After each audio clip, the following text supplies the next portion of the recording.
श्रीमद् भगवद गीता के पास आपके हर प्रश्न का उत्तर है, चाहे आपकी कोई भी परेशानी हो, कोई भी इच्छा हो।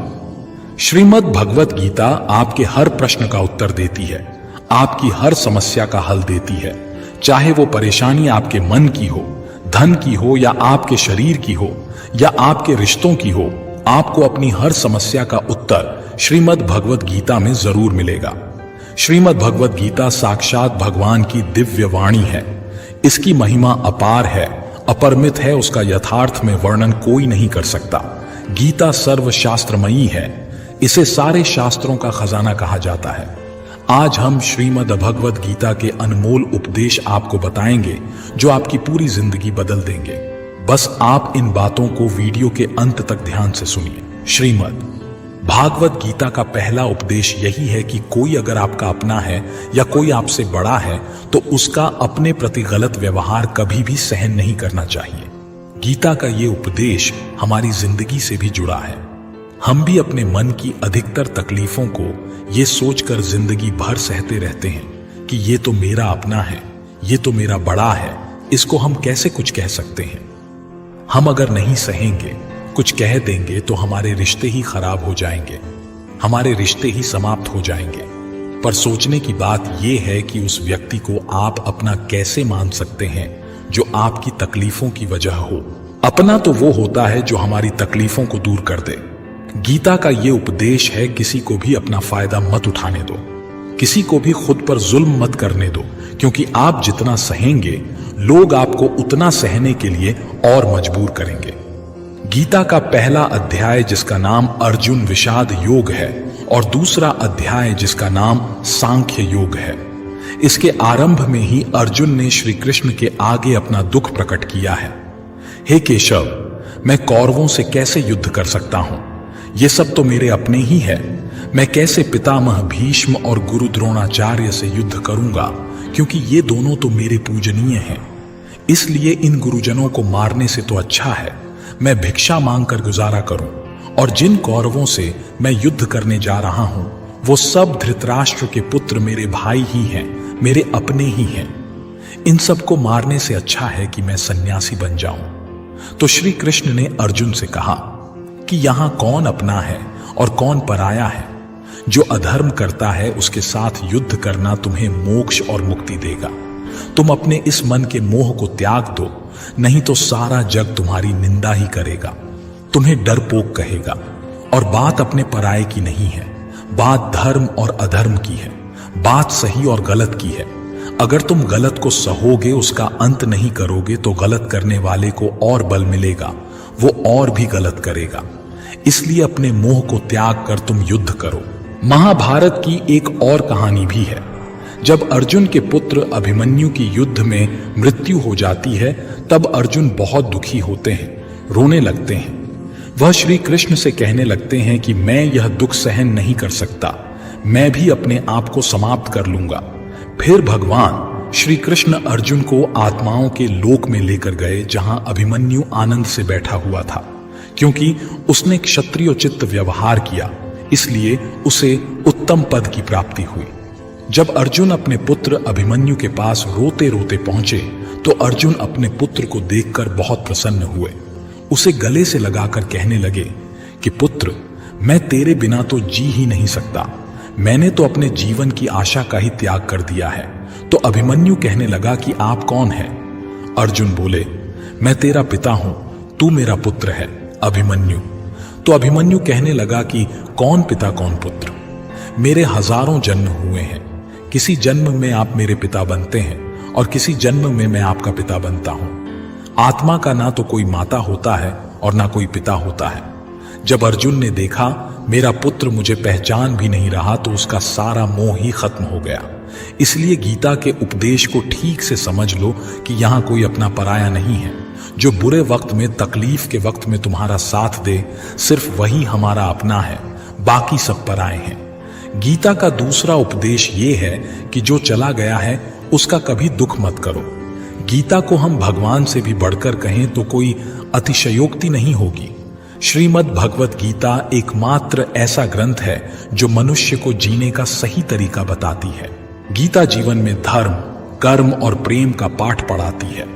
श्रीमद् भगवत गीता का ज्ञान मानव जीवन और जीवन के बाद का जीवन दोनों उपयोगी माना गया है। इसलिए गीता के विचारों को आप हर रोज रात में सोने से पहले जरूर सुनें। दीपक का जीवन इसलिए वंदनीय नहीं है कि वह जलता है, बल्कि इसलिए वंदनीय है कि वह दूसरों के लिए जलता है, दूसरों से नहीं जलता। हमारी आस्था की परीक्षा तब होती है जब हम जो चाहे वह ना मिले और फिर भी हमारे दिल से प्रभु के लिए शुक्रिया ही निकले। अगर सही मायने में आप अपना जीवन बदलना चाहते हो तो सबसे पहले आपको अपना मन बदलने के लिए तैयार रहना पड़ता है, क्योंकि जैसा आपका मन रहेगा वैसे ही आपके विचार होंगे, और जैसे आपके विचार होंगे वैसे ही आपका जीवन होगा। नीच विचार रखोगे तो नीच बन जाओगे, अच्छे विचार रखोगे तो ऊंचाई पर जाओगे। विश्वास किसी पर इतना करो कि वह तुम्हारे साथ छल करते समय खुद को दोषी समझे, और प्रेम किसी से इतना करो कि उसके मन में सदैव तुम्हें खोने का डर बना रहे। भगवान श्री कृष्ण कहते हैं, व्यक्ति को सदैव बुराई से बचकर रहना चाहिए। अगर कोई बुरा कर्म करता है तो वह कर्म उसको अपने जीवन में भोगना ही पड़ता है।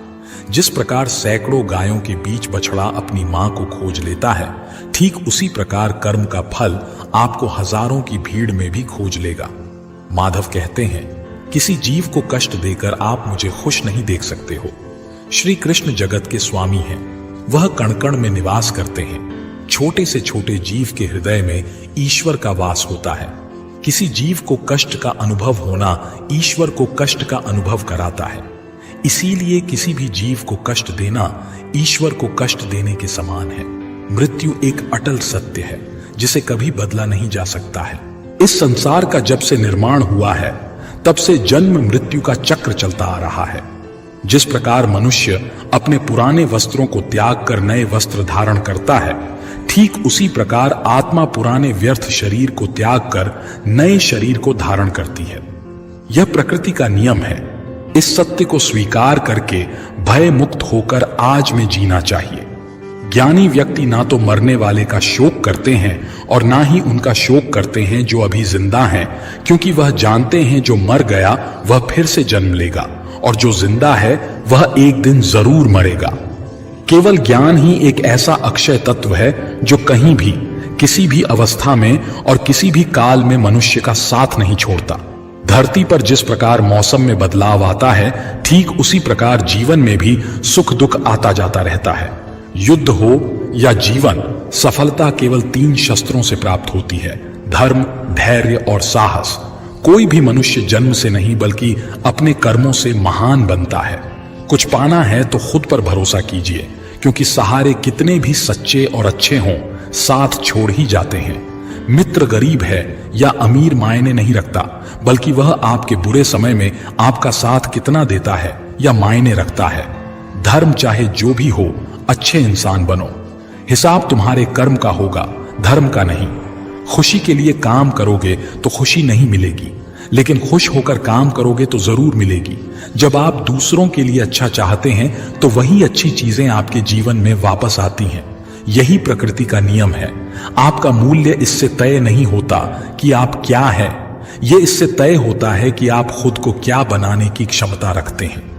हंसता हुआ मन और हंसता हुआ चेहरा यही सच्ची संपत्ति है। मनुष्य हमेशा अपने भाग्य को कोसता है, ये जानते हुए भी कि भाग्य से भी ऊंचे हमारे कर्म हैं। कभी कभी लगता है कि अच्छे कार्य करते रहने से उसका फल अच्छा नहीं मिलता और भगवान सारे दुख हमारी ही झोली में डाल देता है, लेकिन ऐसा नहीं है। कभी भी जब पुण्य कार्य करें तो उसको ईश्वर पर समर्पित कर दें और मन में किसी भी तरह का भाव ना रखें। इस संसार में सब कुछ अंतवंत है। पाप और पुण्य दोनों इस संसार से संबंधित हैं, इसलिए पाप और पुण्य भी अंतवंत हैं। पुण्य सुख देकर और पाप दुख देकर अंत को प्राप्त होता है, लेकिन पाप और पुण्य में थोड़ा अंतर यह है कि पुण्य का फल यदि हम नहीं चाहते तो उस फल को अस्वीकार करने के लिए स्वतंत्र हैं। इसलिए जो भी हम सत्कर्म करते हैं अंत में प्रभु को समर्पित कर देते हैं। लेकिन यह सवाल उठता है कि क्या भगवान स्वीकार करेंगे? निश्चित स्वीकार करेंगे, क्योंकि भगवान ने स्वयं गीता में अर्जुन से कहा है, हे कुंती पुत्र, तुम जो भी करते हो, जो भी खाते हो, पवित्र यज्ञाग्नि में जो आहुति डालते हो, जो भी दान देते हो, जो भी तपस्या करते हो, वह सब मुझे अर्पित करते हुए करो। इसलिए जो भी कर्म करें भगवान को समर्पित करने के भाव से करें। इस प्रकार हम जो भी पुण्य कर्म करेंगे ईश्वर को साथ रखकर समष्टि के कल्याण की भावना से करेंगे और उसे ईश्वर को समर्पित भी कर देंगे, ताकि उस पुण्य का भी अभिमान न हो। देखो, पाप लोहे की जंजीर है तो पुण्य सोने की, बंधन दोनों में है। लोहे की जंजीर से छूटने का आदमी को मन भी करता है, लेकिन सोने की जंजीर से जो बंधा हुआ हो उसको वह बंधन प्यारा लगने लगता है, उसमें उसको धन नजर आता है, उससे छूटने का मन नहीं करता। गीता में श्री कृष्ण ने कहा है कि पुण्य कर्म मुझे समर्पित कर दे, मुझे अर्पण कर दे, नहीं तो उसके बंधन में बंधोगे। लेकिन जहां तक पाप कर्म की बात है तो कहा गया है कि वह भोगना ही पड़ता है। रामचरितमानस में निषाद राज गुह को राम जी का प्रेम यानी भक्ति मिली। भगवान राम गंगा पार कराने पर जब केवट को उतराई देने लगे तो उसने विनय पूर्वक उसे स्वीकार करने से इनकार कर दिया। तो क्या खाली हाथ लौटाया उसे? नहीं। तब भगवान ने केवट को विमल भक्ति का वरदान देकर अनुग्रहित किया। भक्ति एक ऐसी चीज है जो पुरुषार्थ से प्राप्त नहीं होती, जिस पर ईश्वर कृपा करते हैं उसी को प्राप्त होती है। स्वयं महादेव भी रामचरितमानस में भक्ति की ही याचना करते हुए कहते हैं, बार बार बर माघू हर्षि देहु श्रीरंग, पद सरोज अनपायनी भगति सदा सत्संग। भक्ति ऐसी है कि परमात्मा जिस पर प्रसन्न होते हैं, वह जिसको देना चाहते हैं उसी को मिलती है।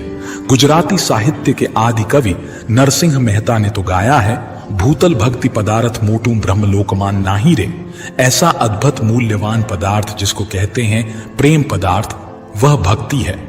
मैं तो कहता हूं कि जैसे आप अपने देश की करेंसी किसी अन्य देश की करेंसी से कन्वर्ट करा लेते हैं, उसी प्रकार पुण्य कन्वर्ट करा लें प्रभु प्रेम में। एक दर्पण अपनी काबिलियत कभी नहीं बदलता, फिर चाहे वो 2 टुकड़ों में विभाजित हो या 1000 टुकड़ों में। इसलिए अपने असली बर्ताव को कभी नहीं बदले, चाहे कैसी भी परिस्थिति क्यों ना हो।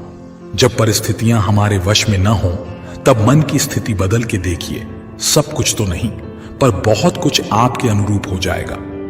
पेड़ के नीचे रखी भगवान की टूटी मूर्ति को देखकर समझ आया कि परिस्थिति चाहे कैसी भी हो पर कभी खुद को टूटने नहीं देना, वरना ये दुनिया जब टूटने पर भगवान को घर से निकाल सकती है तो फिर हमारी तो औकात ही क्या है। पानी को कसकर पकड़ोगे तो वो हाथ से छूट जाएगा, उसे बहने दो, वो अपना रास्ता खुद बना लेगा। कभी कभी जब परिस्थितियां समझ में न आए तो जो कुछ जीवन में घटित हो रहा है उसे शांत भाव व तटस्थ होकर बस देखना चाहिए। समय आने पर जीवन अपना मार्ग खुद बना लेगा।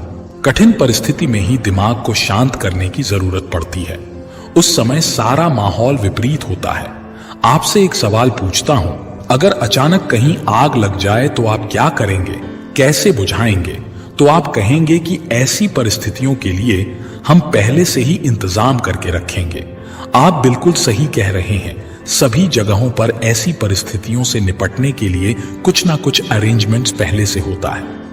आपको शायद मेरी ये बात अजीब लग रही होगी, लेकिन इसी में आपके सवाल का जवाब है। जैसे आग लगने पर कुआं नहीं खोद सकते, वैसे ही अचानक मुश्किल हालात आने पर मन को शांत नहीं कर सकते। चाहे उस समय कितनी ही मोटिवेशनल स्पीच हमारी सुन लीजिए, वीडियो देख लीजिए, भक्ति भजन कर लीजिए, मन शांत नहीं होगा। अगर पहले से ही मन को सकारात्मक सोच, अध्यात्म और सच्ची भक्ति में लगाया होगा, या फिर मन की तीव्र गति को ध्यान द्वारा साधा होगा, अच्छे लोगों की संगत में रहते होंगे, तभी मन मुश्किल समय में शांत रह सकता है। वरना तो वही पुरानी कहावत कि आग लगने पर कुआं नहीं खोदा जाता। इसलिए जब जीवन में सब कुछ सही चल रहा हो, शारीरिक रूप से भी ठीक हो, तभी से मन को शांति के मार्ग में लगा दे, ताकि मुश्किल समय आने पर दिमागी संतुलन बना रहे और बुरे वक्त को ठीक से मैनेज कर सकें। जो लोग कठिन परिस्थिति में हाथ पर हाथ रखकर बैठ जाते हैं, उनका दिमाग शांत नहीं रहता है। वे अपने हालत को बदल नहीं पाते हैं। काम करने से बुरे विचार दिमाग में नहीं आते हैं, बल्कि आप काम करने के फलस्वरूप कुछ पाते हैं। यदि बुरा हुआ तो अनुभव मिलता है, वरना सफलता के दर्शन होते देर नहीं लगती है। जब हालत विपरीत हो तब आप लंबी गहरी सांस लेने की कोशिश करें। आपका सारा ध्यान आसपास की बुरी बातों से सिमटकर सांसों पर केंद्रित हो जाएगा। आप सिप सिप करके पानी पीने की कोशिश करें। आप खाली न रहे कोई मनपसंद काम करें। खाली दिमाग शैतान का घर होता है। समय पर भरोसा रखें। आज तक कोई ऐसी रात नहीं हुई जिसका सवेरा न हुआ हो। जंगल में लगी बड़ी से बड़ी आग भी एक दिन शांत हो ही जाती है। कुछ न कुछ नया सीखते पढ़ते रहें। ये इन परिस्थितियों के उपहार स्वरूप आपको हमेशा याद रहेगा। आत्मचिंतन मनन करने का यही समय होता है, क्योंकि जब दरवाजे खुलने लगेंगे तो फिर दौड़ शुरू हो जाती है। ये समझिए, ईश्वर ने सबसे मुश्किल रोल के लिए आप जैसे बेहतर कलाकार को चुना है। हर घटना के पीछे प्रकृति का कोई प्रयोजन होता है। इस समय को टिक टिक करती घड़ी की सुइयों की तरह लें। सभी को अपने हिस्से का सुख या दुख स्वयं ही तो भोगना होता है। सुख में तो फिर भी सभी मिलेंगे, लोग आसपास आपको, लेकिन दुख में कोई नहीं आता मदद करने। सभी दूर खड़े रहते हैं और कई बार तो हम दुख में खुद को बिल्कुल अकेला पाते हैं। पर शायद यह सोचना भी पूरी तरह से सही नहीं है। ईश्वरीय शक्ति तो है ना हमारे आसपास, हमारे साथ। बस आवश्यकता होती है तो उन शक्तियों को पहचानने की। बस एक बार कुछ फुर्सत के पल निकालकर उन्हें दिल से याद तो कीजिए। वे अवश्य आते हैं हमारी मदद करने। जब दुखों से हार जाओ तो घबराने से कुछ नहीं होगा। तुम्हारा जीवन इतना संघर्ष भरा क्यों हुआ, जरा ये तो सोचो। लोग तो ये भी कहते हैं अगले पिछले कर्म ऐसे होंगे तभी तो इतना दुख मिला है। नहीं, पगले बिल्कुल नहीं, बल्कि तुम इस कार्य के लिए चुने गए हो उस प्रभु के द्वारा। तुम में इतनी क्षमता है कि तुम सहन कर सकते हो हर कष्ट, हर दर्द। विपरीत परिस्थितियों में भी जो न टूटे खरा सोना बनकर निकले, ऐसे हो तुम। कई बार हम सोचते हैं बस बहुत हुआ, अब नहीं होगा। कुछ हमसे तो सोचो, क्या किसी ने कहा है तुमसे ये सब सहन करने के लिए नहीं ना? जीते तो सभी हैं और एक दिन चले भी जाते हैं। इस दुनिया से तो क्या ऐसा जीवन भी कोई जीवन है जब तक कि कोई संघर्ष ना हो। आपको अपने विचारों पर नियंत्रण रखने की जरूरत नहीं है। आपको बस उन्हें अपने ऊपर नियंत्रण करने देना बंद करना होगा। एक व्यक्ति शांत मन के जितना करीब आता है, वह मजबूती के उतना ही करीब होता है। मन पानी की तरह है, जब यह अशांत होता है तो देखना मुश्किल हो जाता है। जब यह शांत होता है तो सब कुछ स्पष्ट हो जाता है। अपनी आंखें बंद करें, कुछ देर के लिए अपना दिमाग बंद करें, क्योंकि वहां एक शांत भूमि है जो आपकी उपस्थिति का इंतजार कर रही है। कभी कभी समुद्र के शांत होने की प्रतीक्षा करने का समय नहीं होता है। यदि आपको अपने लक्ष्य तक पहुंचना है तो अपनी यात्रा शुरू करें और तूफान को अपना रास्ता बनने दें। धैर्य प्रतीक्षा करने की क्षमता नहीं है। धैर्य का अर्थ है शांत रहना, चाहे कुछ भी हो जाए। इसे सकारात्मक विकास के अवसरों में बदलने के लिए लगातार कार्रवाई करना और यह विश्वास रखना कि जब आप प्रतीक्षा कर रहे हों तो अंत में सब कुछ ठीक हो जाएगा। जब आप आंतरिक शांति का अनुभव करते हैं तो आप स्वीकार करते हैं कि आप कौन हैं। आपकी ताकतें, खामियां, इच्छाएं, सपने, वो सब कुछ जो आपको विशिष्ट रूप से आप बनाता है। आप अपने आसपास की दुनिया और सामने आ रही स्थितियों को अधिक स्वीकार करने का अनुभव करते हैं, जिससे चिंता और तनाव का आप पर कम नकारात्मक प्रभाव पड़ता है। सामने खड़े व्यक्ति की उम्र और बुद्धि से किसी के मन की बात पता लगाना संभव नहीं है। मन की बात सिर्फ प्यार और सहानुभूति से ही जानी जा सकती है। यदि आप पॉजिटिव रहना चाहते हैं तो अपना अधिक समय उन्हीं के साथ बिताएं जो आपको खुश रखते हैं, या फिर उनके साथ जो आपको प्रभावित करें। हारा हुआ खेल दोबारा तो खेला जा सकता है, लेकिन एक बार जो मन से हार गया वो कभी जीत नहीं सकता। सफलता की राह प्रत्यक्ष तौर पर कहीं नहीं होती, बल्कि वह आपके मन में होती है। अगर आपने अपने मन को जीत के लिए तैयार कर लिया तो कोई और आपको नहीं हरा सकता। आप जीवन में अकेले नहीं चलते। कभी कभी जब आप चीजों से निपटते हैं तो ऐसे लोग होते हैं जो आपके साथ होते हैं, और फिर ऐसे लोग भी होते हैं जो केवल यह देखते हैं कि आप चीजों से कैसे निपट रहे हैं। किसी भी स्थिति में आपको खुद पर नियंत्रण रखना चाहिए और किसी भी तरह के लोगों के साथ अच्छे संबंध बनाने चाहिए। इसलिए शांत और निर्मल आभा बनाए रखें और आपके लिए चीजों से निपटना आसान हो जाएगा। यदि आपका मन शांत है तो विश्वास करें, आप इस दुनिया में कुछ भी जीत सकते हैं। ऐसा इसलिए है क्योंकि आप अपने कर्मों का उपयोग करने में सक्षम होंगे और चमत्कार के अलावा कुछ नहीं देंगे। और दुनिया आश्चर्यों के सामने झुकती है। कोई किसी के दुख का कारण नहीं होता, ये तो अपने ही कर्म होते हैं जिसकी वजह से दुख उठाने पड़ते हैं। आज कौन सुखी नहीं होना चाहता, परंतु वह इसके लिए जो कर्म कर रहा है उसमें सुख है ही नहीं तो मिलेगा कहां से। कर्म प्रधान विश्व करी राखा, जो जस करी सो तस फल चाखा। हम आज जो कुछ कर रहे हैं वह निष्फल नहीं होता, देर सबेर उसका फल अवश्य मिलता है। विज्ञान भी कहता है कि हर क्रिया की प्रतिक्रिया होती है। आग में यदि हाथ डाला जाए तो हाथ तुरंत जल जाता है, परंतु एक वृक्ष का बीज आज बोया गया तो उसमें फल आने में कई वर्ष लग जाएंगे, पर फल मिलेगा अवश्य। शुभ कर्म का फल शुभ और अशुभ का अशुभ होना ही है। आज हम जो कुछ हैं वह पिछले कर्मों का देन है। इसी को प्रारब्ध कहते हैं। प्रारब्ध के बाद पुरुषार्थ बहुत महत्वपूर्ण है।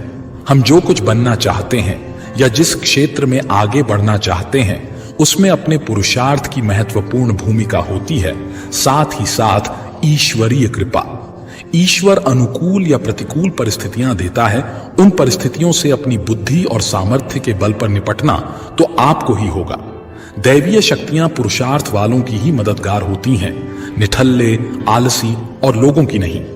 गीता में भगवान कृष्ण ने योग क्षेमम वहाम्यहम की बात कही है, वही कर्म की प्रधानता को दर्शाया है। भगवान पर पूर्ण रूप से आश्रित होकर देखिए। श्रद्धा और विश्वास के साथ भगवान से निकटता बढ़ाने पर वे सब जिम्मेदारी स्वयं वहन करते हैं। जीवन यापन की सारी वस्तुएं भगवान द्वारा प्रदत्त हैं, पर आलसी कामचोर उसे नहीं पा सकता। मनुष्य को ईश्वर ने असीमित शक्ति दी है, बुद्धि और पुरुषार्थ दिया है, जिसके बल पर क्या हासिल नहीं किया जा सकता। भय और अतृप्त वासना ही समस्त दुखों की जड़ है। जीवन भर मनुष्य जीविका के प्रपंच में उलझा रहता है। मैं और मेरा, तू और तेरा का जाल बुनकर स्वयं उसी में उलझा हुआ अनेकों प्रकार के अनैतिक कर्मों में लगा रहता है। भविष्य के भय को सोचकर अपना वर्तमान भी बिगाड़ लेता है और श्रेय मार्ग को छोड़कर प्रेय मार्ग का अनुगामी हो जाता है, जिसमें दुख के सिवा कुछ है ही नहीं। इस मार्ग पर चलने वाले लोग जीवन की सत्यता मृत्यु को भी नकारने लगते हैं और भविष्य के लिए नैतिक अनैतिक तरीका अपना कर संग्रह में लगे रहते हैं। लोभ, मोह और स्वार्थ से ऊपर उठे बिना सच्चे सुख की कल्पना नहीं की जा सकती। सच्चा सुख तो त्याग की राह पर चलकर पाया जा सकता है। हमारा सनातन धर्म भौतिक सुख के उपभोग को बुरा नहीं मानता, पर इसका आधार धर्म होना चाहिए। धर्म का आचरण करने से छल कपट ईर्ष्या जैसे अनैतिक कर्म में मनुष्य लिप्त नहीं होगा और मेहनत से जो कमाया है उसी को हरि इच्छा समझकर संतोष करेगा। संतोष से परम सुख की प्राप्ति होगी। क्रोध, लोभ, मोह सभी दुख देने वाले हैं, इनसे हमेशा बचना चाहिए, अन्यथा सुख शांति दूर भागेगी। त्याग और परहित से बढ़कर कोई सुख नहीं है, इसे यथासंभव अपने आचरण में लाना चाहिए। कभी किसी अंधे को सड़क पार कराकर, किसी प्यासे को पानी पिलाकर देखिए, लोगों से मधुर व्यवहार करके देखिए। इसमें आपका कोई पैसा खर्च नहीं होगा, पर अतुलनीय सुख की प्राप्ति होगी। विश्वास करना सीखिए। विश्वास कीजिए कि सारी सृष्टि को रचने वाला परमेश्वर है और हम सभी उसकी संतान हैं। विश्वास किसी तर्क की कसौटी पर नहीं कसा जा सकता। अतः सभी में, चाहे वह इंसान हो, पशु पक्षी हो या पेड़ पौधे हो, सब में ईश्वर का वास मानकर घृणा को त्याग कर प्रेम करना सीखिए। यही सतत सुख शांति की राह है। घर में छोटे मोटे मनमुटाव तो चलते रहते हैं, पर ये कलह के कारण बनकर दुखदायी भी हो जाते हैं। इसका मुख्य कारण है कि हम अधिकार की गांठ तो मजबूती से बांध लेते हैं, पर कर्तव्य की पूरी तरह उपेक्षा करते हैं। अपना कर्तव्य भली भांति निभाते हुए यदि दूसरों की बातों पर गौर पूर्वक विचार किया जाए तो निश्चित लगेगा कि मनमुटाव के अनेक कारण बेसिर पैर के बेतुके ही थे।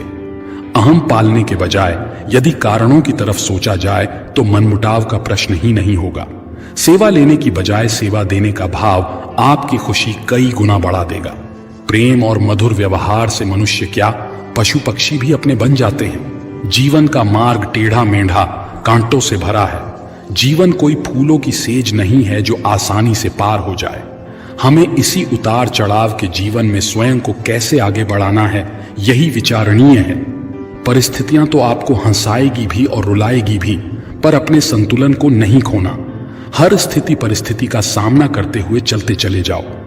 भगवान कृष्ण ने गीता में यही उपदेश दिए हैं कि विपरीत परिस्थितियों में भी संतुलन बनाकर जीवन के मार्ग पर कैसे बढ़ते जाना है।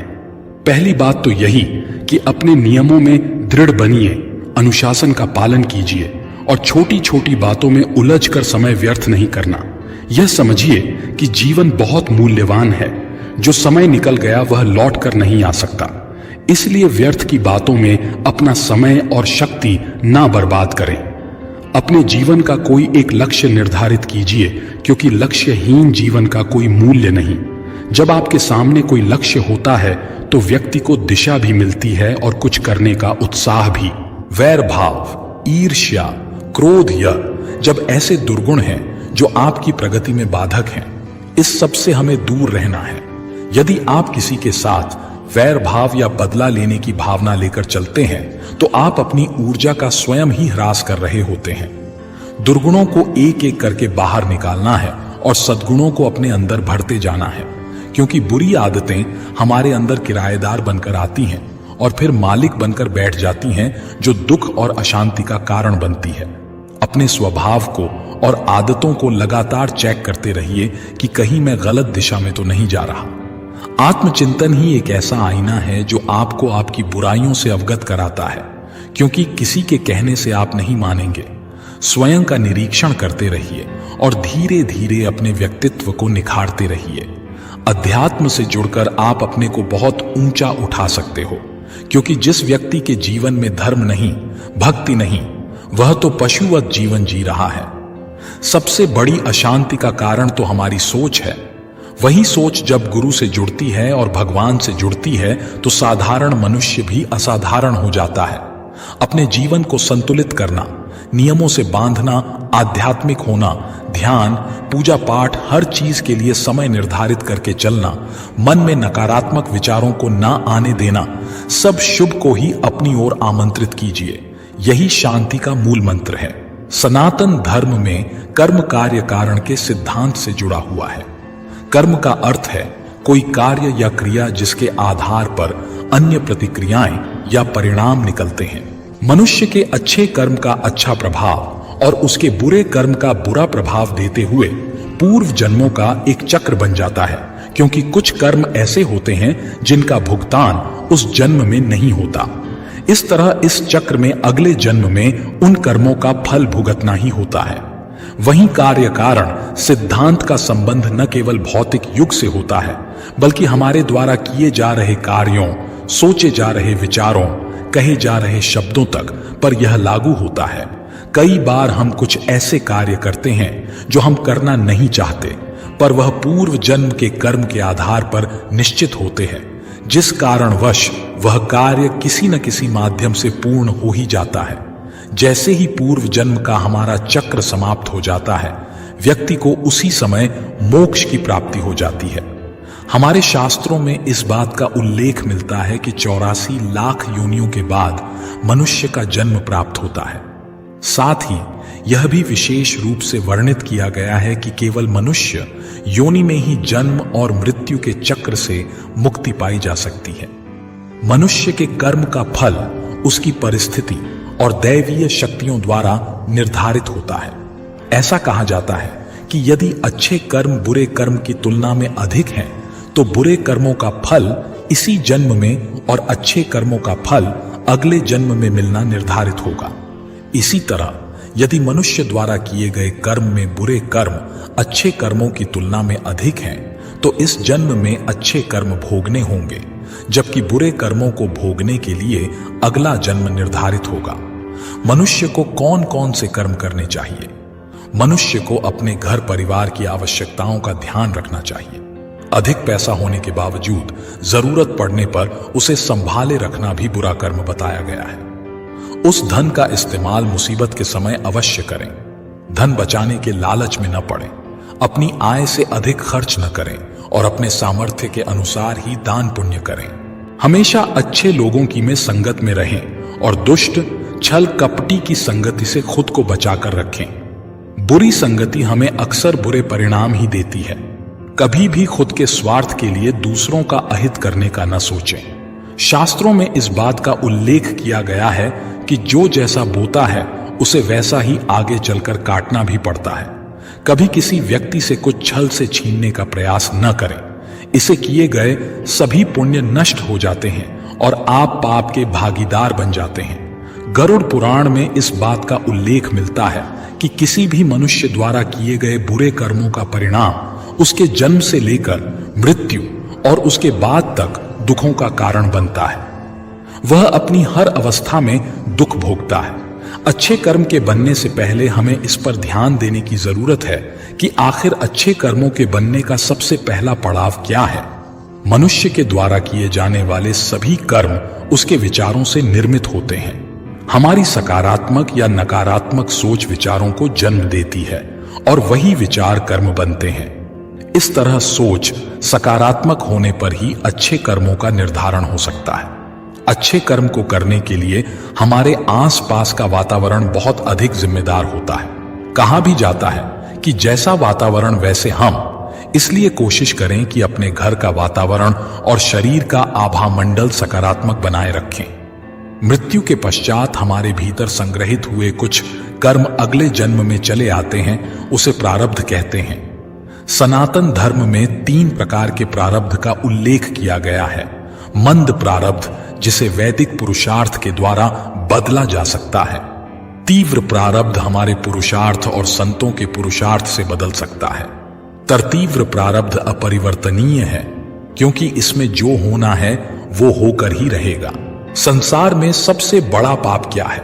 संसार में सबसे बड़ा पाप स्त्री का अपमान करना बताया गया है। स्त्री को सृजनकर्ता का दर्जा दिया गया है और यदि स्त्री का अपमान किया जाएगा तो वह व्यक्ति सबसे बड़े पाप का भोगी माना जाता है। श्रीमद्भागवत गीता में द्रौपदी का अपमान ही महाभारत जैसे युद्ध का कारण बना था।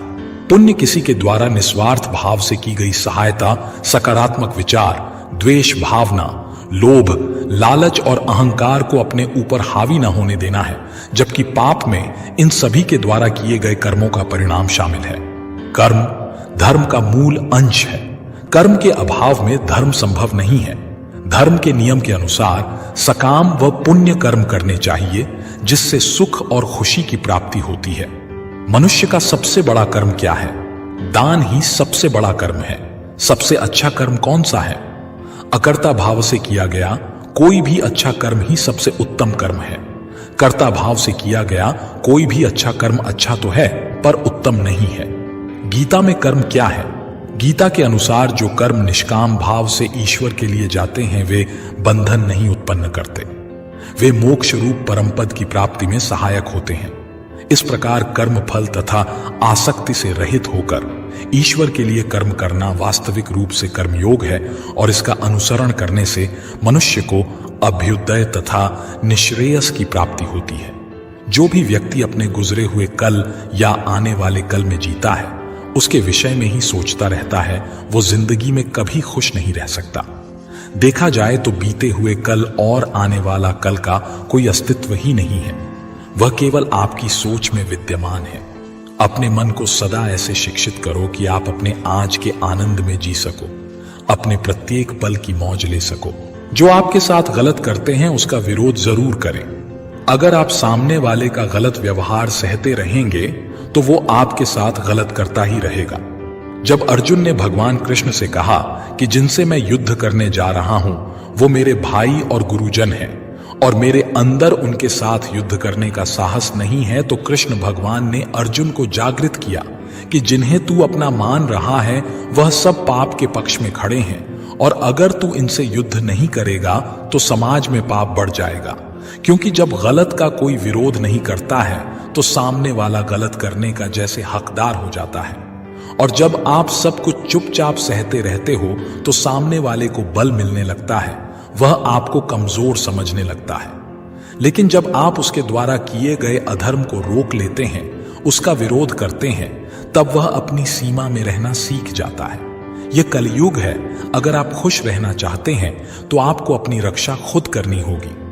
रिश्ते हमें दुख नहीं देते हैं, पर उनके प्रति हमारा मोह हमें दुख देता है। आज से ही अपने मोह को छोड़कर प्रेम का सबक पक्का करें। मोह अपेक्षाओं से जुड़ा है, जबकि प्रेम केवल देना जानता है। मोह एक दो के लिए होता है जिन्हें हम अपना मानते हैं, प्रेम सबके लिए होता है। मोह से कमजोरी पैदा होती है, इसके विपरीत प्रेम से ताकत महसूस होती है। मोह में इंसान एक दूसरे को बांधने की कोशिश करता है, जबकि प्रेम एक दूसरे को फ्रीडम देता है।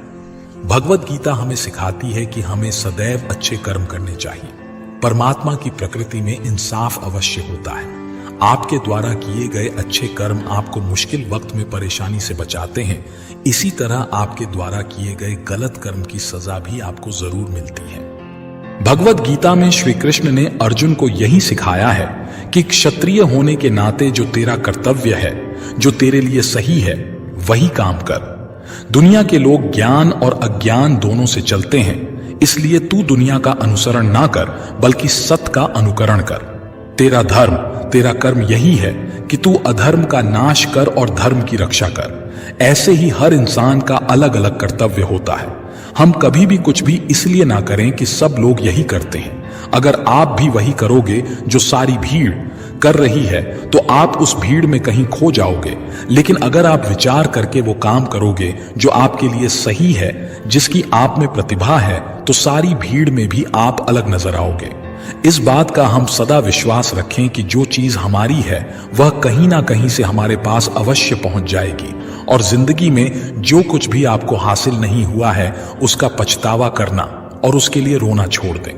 प्रयास करना मनुष्य के हाथ में है, पर उसका फल उसके हाथ में नहीं है। हम जीवन में किसी की मदद करें या ना करें, पर किसी का भी दिल हमारी वजह से ना दुखे, यह बात हमेशा हमें याद रहे। अगर हम किसी का भी दिल दुखाएंगे तो हमें भी उसका दर्द अवश्य मिलेगा। जब हमारी वजह से किसी का दिल दुखता है तो हमें पता नहीं चलता, लेकिन जब हमारा दिल दुखता है तो हमें समझ में आता है। भगवत गीता हमें सिखाती है कि जो कुछ भी होता है अच्छे के लिए होता है। जो हो रहा है उसमें भी कोई भलाई अवश्य है, और जो होगा उसमें दृढ़ विश्वास रखें ही अच्छा ही होगा। कभी कभी हमारे जीवन में कुछ ऐसी परिस्थितियां आ जाती हैं कि हमारे अंदर ये ख्याल आता है कि मेरे साथ ही ऐसा क्यों हुआ, या मेरे साथ बहुत गलत हुआ। लेकिन जब वक्त गुजर जाता है तब हमें एहसास होता है, अगर हमारे साथ यह सब नहीं हुआ होता तो आज हम इस मुकाम पर नहीं होते। मनुष्य को किसी भी चीज की अति नहीं करनी चाहिए। ना किसी से अति का राग, ना किसी से अति का वैर। हद से ज्यादा आराम आपको आलसी बना सकता है, और हद से ज्यादा खाना आपको बीमार कर सकता है। बहुत ज्यादा भूखा रहना भी खराब है। पूरी नींद, पूरा विश्राम, पूरा भोजन हर व्यक्ति के लिए जरूरी है। जीवन को सदा संतुलन के साथ जीना चाहिए।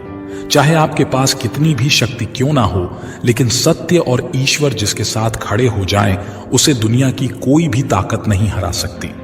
अर्जुन धर्म युद्ध लड़ रहे थे, भगवान कृष्ण उनके साथ थे और उनकी जीत निश्चित थी। महाभारत के युद्ध में यह उदाहरण स्पष्ट नजर आता है। मनुष्य को सदा धर्म के मार्ग का अनुसरण करना चाहिए।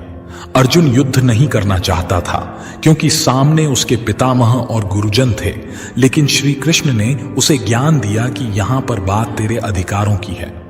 भरी सभा में द्रौपदी के साथ किया गया अपमान, पांडवों के साथ हुआ अधर्म सहने योग्य बात नहीं है। जैसे हमें गलत करना नहीं चाहिए, ऐसे ही गलत सहना भी बड़ा पाप है, फिर चाहे वह अपना ही क्यों ना हो। जो भी व्यक्ति श्रीमद् भगवत गीता से मिलने वाली इन सीखों का मनन चिंतन करेगा, इनके महत्व को समझेगा, वो जिंदगी की हर परिस्थिति को स्थिरता के साथ पार कर पाएगा। जीवन में आने वाले मुश्किल समय में भी उसे रास्ता अवश्य मिलेगा। जब समय विपरीत हो तब शांत रहना ही सही होता है। अशांति तभी आती है जब सब कुछ आपकी इच्छानुसार नहीं होता है, अथवा कुछ भी आपके हिसाब से नहीं होता है। शांत रहने के लिए आपको बहुत कुछ छोड़ना होगा। अच्छे से समझना होगा कि सब कुछ आपके हिसाब से नहीं होगा, और इसके अलावा किसी से भी कोई उम्मीद न रखें। जब हम किसी से कोई उम्मीद करते हैं और वह पूरी नहीं होती, तब दुख होता है और सोच सोच कर मन अशांत रहने लगता है। और जब मन अशांत रहता है तो कुछ भी अच्छा नहीं लगता और व्यक्ति शक्तिहीन सा महसूस करने लगता है। इसके अलावा इस बात से बहुत दूर रहें कि कोई क्या कर रहा है, क्यों कर रहा है, कैसे कर रहा है। कोई भी व्यक्ति जितना बता दे उतना ही सुन लें, उसके आगे कुरेदने की आवश्यकता नहीं है। अपने धर्म के अनुसार अपने प्रभु से मन लगाएं, प्रभु में विश्वास रखें, जो कुछ सुलभ है उसी में खुश रहना सीखें, अपनी सेहत का ध्यान रखें। आप जितना प्रकृति के नजदीक होंगे उतना ही आप खुद में शांति की अनुभूति करेंगे। आप किसी नदी, किसी पर्वत पर भी जा सकते हैं। आप ध्यान द्वारा भी शांति प्राप्त कर सकते हैं। मन का बेचैन होना उसका स्वभाव है। हमारे मन को लगता है कि अगर वह अलग अलग बातों के बारे में सोचता रहेगा तो हमें आने वाली हर मुश्किल और मुसीबत से बचा लेगा, पर ऐसा होता नहीं है। हम अपने जीवन का काफी अधिक समय सोच विचार करके परेशान होने में निकाल देते हैं। भगवान श्री कृष्ण कहते हैं कि मन का यह स्वभाव बदलना मुश्किल जरूर है, असंभव नहीं। अच्छा, अब आप एक बात बताइए, क्या आप कौए को कह सकते हैं कि वो कांव कांव की आवाज ना करे? या फिर क्या आप किसी मेंढक को कह सकते हैं कि वह पानी देखते ही ऊंची छलांग ना मारे? हमारे मन का भी कुछ ऐसा ही है। जीवन में कुछ भी होता है, अच्छा या बुरा, हमारा मन उस पर कांव कांव करने लगता है। कांव कांव से मेरा मतलब है चिंता करना, व्याकुल होना। कोई बुरी बात होती भी नहीं है और मन परेशानी की ऊंची ऊंची लपटें लेने लगता है। कभी कभी तो मुझे ऐसा लगता है कि हम में से कई लोग सिर्फ परेशान होने के लिए जीते हैं। सारी परेशानी, पीड़ा, दुविधा अक्सर हमारी मन की बनाई हुई कहानियां होती हैं। हमारे मन को शांत और स्थिर करने के लिए दो उपाय देते हैं। पहला, ध्यान लगाना या मेडिटेट करना। दूसरा, वैराग्य भाव सीखना। अब ध्यान या मेडिटेशन शब्द सुनते ही आप में से कई लोग कहेंगे कि आप आंख बंद कर सांसें अंदर बाहर नहीं ले सकते। यहां हम सब गलती कर बैठते हैं। मेडिटेशन या ध्यान का मतलब सिर्फ आंख बंद कर बैठना नहीं होता। मेडिटेशन का मतलब होता है अपना पूरा ध्यान किसी चीज पर लगाना और उसे हटने नहीं देना। अगर आप रोटी बना रहे हैं तो सिर्फ उस बात पर ध्यान दीजिए। अगर आप पिक्चर देख रहे हैं तो अपना पूरा ध्यान पिक्चर पर लगाएं। ये मत सोचिए कि पिक्चर देखकर आप अपना कितना वक्त बर्बाद कर रहे हैं। जब आप जीवन के हर छोटे बड़े काम को पूरे ध्यान से करते हैं तो आपका जीवन ही एक मेडिटेशन बन जाता है। ऐसे जीवन में शांति, स्थिरता, साहस और सफलता का होना अनिवार्य है। वैराग्य भाव दूसरा उपाय। वैराग्य का अर्थ यह नहीं कि आप सब कुछ छोड़कर जंगल में जाकर बैठ जाएं। वैराग्य का सच्चा अर्थ है कि आप जो काम कर रहे हैं उसका क्या नतीजा या रिजल्ट निकलेगा उसकी चिंता ना करें।